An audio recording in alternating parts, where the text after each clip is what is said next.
One Leading Ladies. Publishing, an interesting industry driven majorly by women who has gone through a massive shift during the pandemic. Post-pandemic, as the publishing industry continues to evolve, it's critical to address the mental health challenges of some women leaders. These women leaders are known for their creative genius, strategic thinking, and leadership skills. However, the stress and pressure of their positions can often take a toll on their mental health. Today we shall discuss how one of the influential lady in the field of publishing is ensuring she always remains in good mental health shape while wearing so many hats at a time. With that, let me introduce you all today to an avid reader, music lover, and cultural aesthete. She is a multi-faceted artist from Delhi who is not only trained in Bharatnatyam and plays the piano, but she is also a fellow at the Istanbul Fellowship Program 2020. She has also been a regular speaker at several forums, literature festivals, on publishing, as well as she writes occasional columns on Indian publishing in various journals and newspapers. Ladies and gentlemen, it's my pleasure to have one of the most influential leading ladies in the publishing field, the Chief Operating Officer and Director at Niyogi Books, Ms. Trisha De Niyogi. Welcome Trisha to Solh Talks Season 1 Leading Ladies. I'm so glad you are here, we are here, and we today will be talking about mental health. So if we may start, can you tell about a little bit of your background to your audience and how is your experience in publishing, how it relates with mental health, something about it so that at least audience come to know who exactly the real Trisha is. Sure. First of all, thank you for inviting me. I am not a person who has studied mental health in academics. But I do practice it because whichever field we work in or operate in, it is very important to keep our sanity, to be able to be effective. Absolutely. So I'm a publisher and a publisher with Niyogi Books. My designation is COO and Director. Of course, I still have a boss to report to, and but that's how I resonate myself at this point of time. Though there's a whole background how I landed up in publishing. Though I didn't start off working in this industry, but I was 15 when I decided that I want to be a publisher. Oh wow. But I took a very different route. Okay. I studied mathematics, honors, Oh my god. in graduation. Then I went on to do economics, then business administration, and then a little bit of art Totally history. different from what publishing is all about. Actually, not so much. Publishing is like a microcosm of everything. Right. So it's not about what you studied in the past. It's how you apply all your knowledge put together in this industry. Because when you talk about publishing, you're talking about books as well, right? Correct. Very important part is not as well, but very important part is books. And books are on mathematics also. Books are on economics also. And we're not just talking about academic books. These are subjects which are also utilized in general trade. That is where I operate in. So all this put together comes to publishing. Now, how is my work also related to mental health is not very tricky. It is a bit of direct application. It is also it's also a little bit about the indirect application. Okay. For example, mathematical fiction is since I studied maths, I've been scouting for mathematical fiction to read as well, right? So I found this beautiful book called Popcorn, and it talks about how a family deals with mental health problems, but there's a lot of mathematics involved in the solution of it. Interesting. I'm yet to finish it, I'm still reading it, but there are a lot of things which overlap. Now, we have published this one book called People on the Roof. It talks about a family wherein the mother has mental health issues. Okay. and the daughter is the caregiver. Okay. She's a grown up, works in publishing, and she's the caregiver. Now, how does her life change? Because nobody talks about the caregiver and how their mental health is affected. Absolutely. Especially how the world perceives them to be. Correct. Because your mother had mental health issues, So you much will of also have pressure that. is on the caregiver. Everybody is like, why you're not doing that? Nobody's talking about their own mental health. It's very, very tough. Very tough. So it addresses that issue. Hmm. Similarly, we've done some other books like Stuck Like Lynn, which is also on the mental health of a woman, Correct. sort of thing, and many more sort of thing. This is just the tip of the iceberg. Of course, there are many more books which are coming along and which we've done in the past. But since mental health is now becoming a topic that we need to really address right now, there we will see a lot more happening in this front, directly again as well as indirectly. We're talking about bibliotherapy. We're going to talk about how books help both adults and children Wow. to take precautions. How do you say prevention, as preventions to mental health issues in the future, sort of thing. Correct. How we all have a very busy lifestyle. We have a very fast-paced lifestyle. There is people are talking about a slow life at this point of time, which is important because you need to slow down after a point of rush. Otherwise, you will not be able to cope with the world and have emotional problems, or not just emotional, but any kind of problems. For example, last 5 months of mine has been very hectic. But I'm like looking at a deadline. 5th March is when I get done. And then I go for a 2-day break and live a slow life. A digital detox as well. Exactly. So we need to learn how to pace ourselves slightly. Sometimes it just goes out of the window. You can't pace yourself. But you need to know when you need to take a break before you burn out. Right? Burnout is never helpful. So just before you're about to burn out, Take a break. take a break. That what happens as a result of it, you are more effective, you work better, and it really doesn't affect your life in the other spaces as well. Right.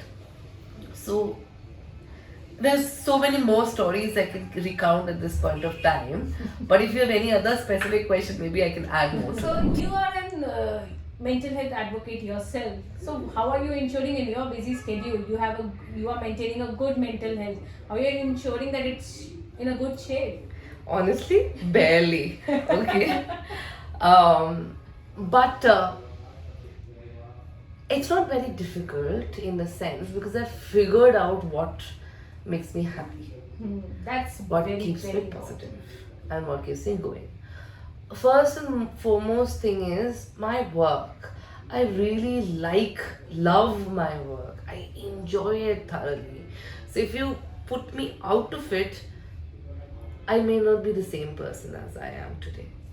Dealing with stuff and feeling happy about it doesn't matter. This is what I truly love. Publishing is what I really want to do. So first of all, I found my purpose in terms of my workspace. Now, not every day is the same. Right. When it comes to work, there will be terrible days, but then there will be highs as well. I don't cap the highs though, but we need to have a bottom cap to the lows as well. Absolutely. For that, I think there are a couple of things I do. I rant to my mother, who is my biggest support system, or my friends who are my biggest support systems. A 10-minute rant can make wonders. You can close the chapter in 10 minutes and move on to the next chapter. Otherwise, if you keep brooding about it, it goes on and wastes the entire 2, 3, 4 days.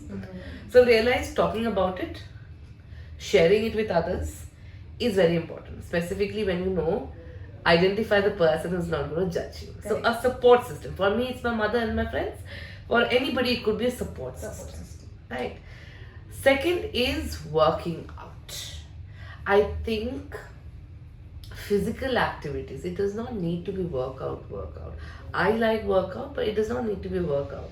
It could be a sport, it could be say weightlifting, it could be running, it could be walking, it could be climbing, it could be any physical activity, because it helps us somehow.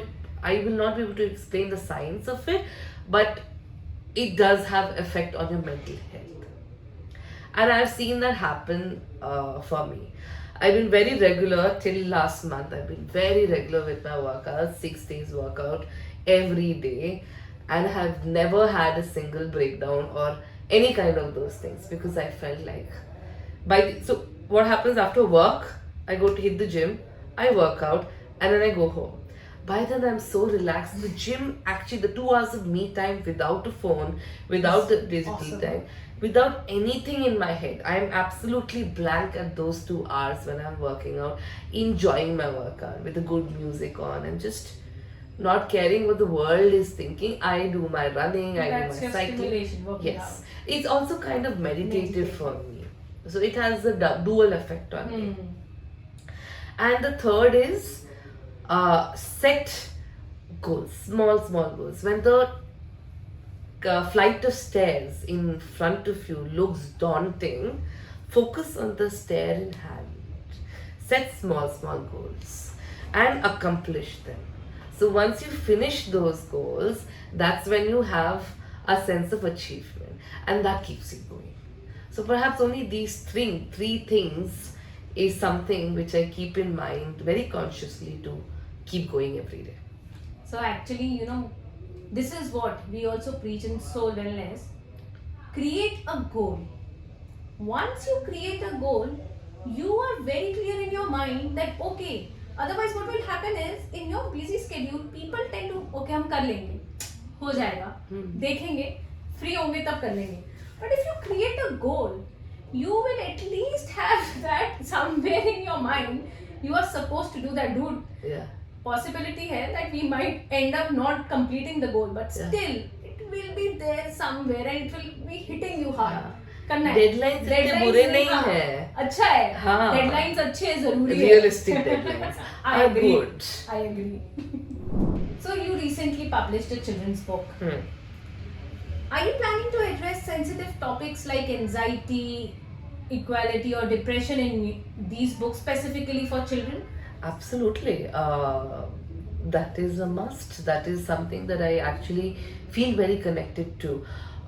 During COVID and at the lockdowns, let's not say it's only COVID, but lockdown Right. specifically, we realized a lot of children are having coping issues. I wouldn't call them mental health issues, but they're having coping issues. And how do you deal with them? This is one book that we were talking, which was recently launched on the 15th of this month. And this talks about a daughter and a family relationship, the elders in the family. When children are not really looked down upon, we have a habit of considering children as little people with little experience sort of thing. You listen to them and they might give you the most wisest of gyan. If they're going through something, if you are your support system, they will tell you, pay attention to them. So this is basically a story of a young child and her observations, because we know a child's observation is almost 300 times than of an adult. Correct. If an adult is going through mental health issues, the child is going to absorb that, going to see that, may react in any way They even ask what happens. They will ask. It might affect their own psyche as well. Correct. But having said that, all kinds of children's books that we intend to publish, for example, we are doing a book on environment, Wow. aquatic life and water environment, Okay. which also talks about a family dynamics, how grandparents and mothers and parents and brothers and sisters all behave and react, and the importance of having fun within the family. But directly also, a very important emotion which a lot of children also, and of course, it's experienced by everybody, is grief. So we are doing a book. It's called The Heavy Backpack. It addresses the issue of the loss of a grandparent Okay. and how her child copes through it. So we've used the analogy of a heavy backpack which keeps on growing in size because she's collecting all the memories and things in her back, and how slowly and steadily she's opening up to people, and it's the burden is decreasing.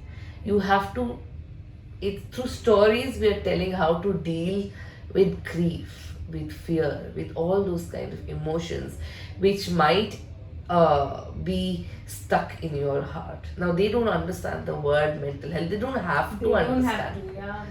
But the grief is something they experience. Emotions is very important. They have Yes. to. Otherwise, what happens is there are so many different type of emotions, and today generation they don't understand it. It is very hard for them to at least even understand that okay, we are hungry or something, but they don't understand. It might be a depression, it might be an anxiety going through a panic attack. It's just that I don't get it.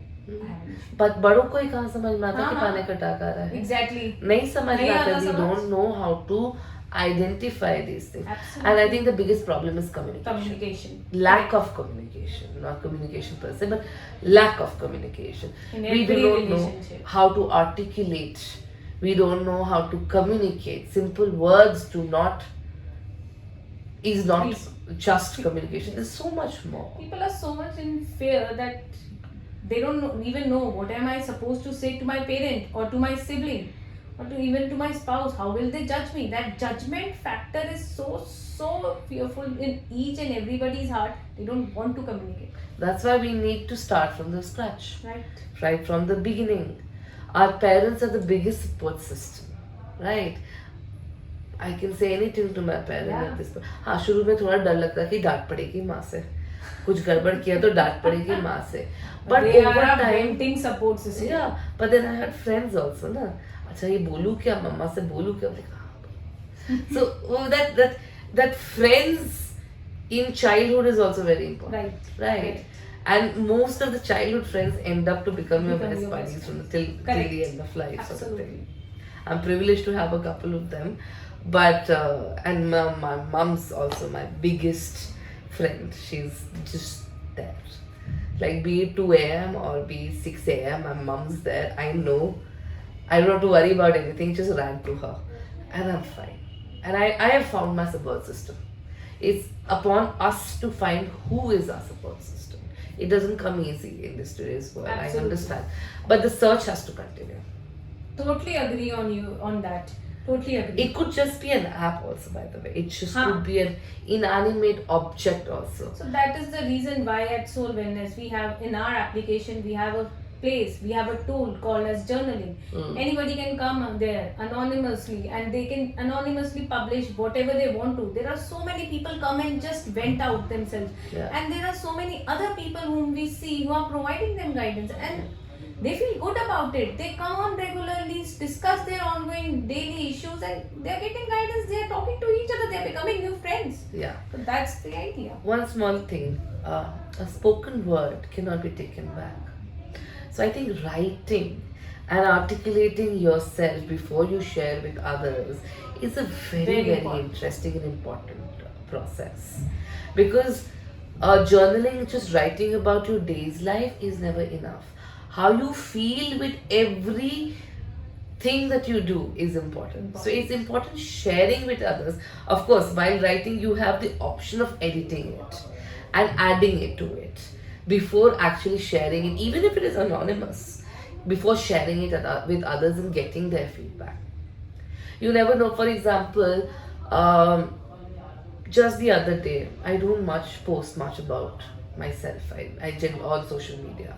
I post a lot about the books I read and Not your things like personal that. life. But not much. But one day, I was working out and I posted a picture of how I was dealing with PCOS.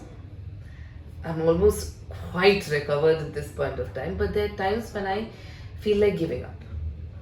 But one day, before working out, I was feeling like giving up, but my friends were like, no, no, no, let's do cycling today. 20 kilometers cycling today, let's do it. And when I finished it, I was like, yes, I can now do the 5K run and finish my sprint triathlon. So I had this support system when it come to workout also. But then I posted about it. And 5 other women said that I too feel the same. And you talking about me has helped me. And I'm not an influencer, I don't do any of those kind of stuff. Everybody has someone. It's just that 5 people thought that the post same thing we are helped doing. them. Yeah. They could relate to to it. They found it cathartic, and that is what happens with books also. Not just journaling and writing, but also when we read others' experiences, other stories, and try to identify ourselves to the text or others or the surrounding around us. It can be very cathartic, even for children as well as for adults. Totally agree. So, how can parents and even educators can utilize your books to promote good mental health in children nowadays? Okay, so that's easy. Bibliotherapy, first of all. Now, one thing we can do is pick up a book, have an hour every day, wherein though they engage with the physical books rather than the digital world. We have to realize that the digital applications and so much time that we spend on our social media or on our phone or things like that can also have an impact on our mental health. So with the desire to be always connected to the rest of the world, we forget to connect with ourselves. And we must use these books of any kind, which is not mine, but any book, to take out that meditative time to read, to imagine, and to connect with ourselves. It could be fantasy, it could be simple book of historical fiction, it could be a book of facts or numbers, it could be about a collection of postcards, it could be about the evolution of, it could be about cage diving, it could be about, some biography. I love reading biographies. It could be a lot of biographies. They're always very inspirational, by the way. During lockdown, we realized that biographies really inspired a lot of people. Lata Mangeshkar's biography. I have read Gayatri Devi's and Brilliant. I love it. I really love it. Some of my favorites is G.R.D. Tata's biography. Oh, wow. Yeah, I have to read that actually. Then autobiography, An Unknown Indian, Neeraj C. Chaudhary. Then Koreans. Correct. They're just amazing. They are One of ours which I recommend everybody is to read Sam Manekshaws. Okay, I'm gonna read that. It's one of our bestsellers. I think the 20th edition, I don't know. But it's one of our bestsellers of how he grew up in Amritsar. And he's a Manekshaw. So he's from the south. But he grew up in Amritsar. How well he used to speak in, how he was a little, not very well built, because we know Punjabi men can also be very good built. Right. See how he used to use his mind or brain or intelligence or his aura or effective communication to show that he is not weaker. So it's very inspirational on those fronts as well. Zora Segal's biography is very... Oh, that lady is like... knew how to live life. On her birthday, I think 91st birthday, she used a knife like this on the cake. It was hilarious. She made everybody around her laugh and enjoy the time we spent with her. That's the vibe we need to have. And when we do that, by spending time with ourselves, with our books, with just not doing anything, just thinking about things, having a slow life also at times, makes us feel rejuvenated. So I think books, because sometimes we know books are a very lonely activity. In a sense, many people say that, but you can spend a lot of your time with your book alone. It is not lonely, but you are alone with your book. It's your me time. Yes. You're alone with your book. And you need to have that your alone time, that time to think about the world. empathize with them. And books help us to empathize with the rest of the world. If we empathize with others more often, and not say कि वो तो नहीं करता तो मैं क्यों करूँ. अगर सब हमने if we all start doing this, there will be no empathy left in this world. We need to just empathize, and then everybody else, it is a ripple effect that we are expecting, and it should happen. Everybody will show empathy to each other, and we always want a better world for all of ourselves, right? Correct. So yeah, books, music. I will never suggest somebody to read only books. I would want them to complement your books with others. Before traveling to any new place, I read books because I want to know more about the stories from there or things like that. When I am listening, I connect music with stories, with books. So everything is interconnected. Publishing is never done in vacuum. We publish books so that every creative art around us can be enjoyed along with reading. Especially I do a lot of book on art. So I know how art plays a very important role in mental health as well. Like simple doodling can bring about a change in our mood. Absolutely, totally agree to that. On that note, I would like to thank you so much for giving us your precious time from your busy schedule and coming here and speaking with the audience, telling them about how to have a good mental health. I don't think I am capable of capable of giving anybody any kind of tips about how to maintain their mental health, but I can only share my experiences on how I've tried to do it for myself. So I think if the audience is intelligent and they can understand what are the key takeaways and they can implement it in their own lives. I see the mandala. Yes. Thank so you. This is our Soul Calm hamper, Yes. and this has some tools which will, when you are not in a Stress good ball. mood, exactly, you will enjoy it. And thank you for Thank you. participating. Thank you. Thank you. Oh, so nice. Thank you very much. I hope you enjoyed chatting with us. Absolutely. And I hope you guys also enjoyed hearing to her. And as she said, goals and deadlines are not bad to have. On that note, we will meet you again next week on the other episode of Solh Talks Leading Ladies Season 1. Thank you.